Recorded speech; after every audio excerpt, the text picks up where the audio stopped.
हाय कस्तो लागेको छ? एकदम राम्रो कहाँ आउनु भएको तपाईँ? खुमै डाँडा रमाइलो लागेको छ? भयङ्कर हेलो दिदी कहाँ आउनु भएको? कस्तो लागेको छ खुमै डाँडा? एकदम राम्रो रमाइलो हामी कति दिनको यात्रा हो दिदी यो? 2 दिनको धन्यवाद। हेलो सर हेलो कहाँ आउनु भएको तपाईँ? हामी अहिले खुमै डाँडा आएका छौँ कस्तो लागिरहेछ? एकदम रमाइलो छ धन्यवाद। हेलो सर हेलो हजुर हामी कहाँ आएको छौँ? हामी खुमै डाँडामा छौँ यतिखेर कस्तो लागिरहेछ?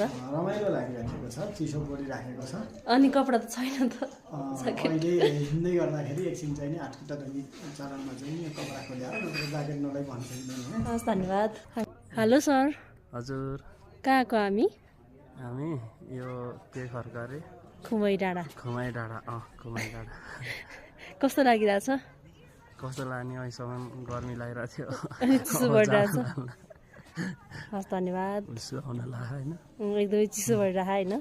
हामी चाहिँ अघि खुमै डाँडाको त्यो भ्यूहरू देखिरहेको थियौँ। अहिले चाहिँ कुहिरोले पुरै ढाकिसकेको छ हिमालहरू, एकदमै चिसो भइरहेको छ यहाँ चाहिँ।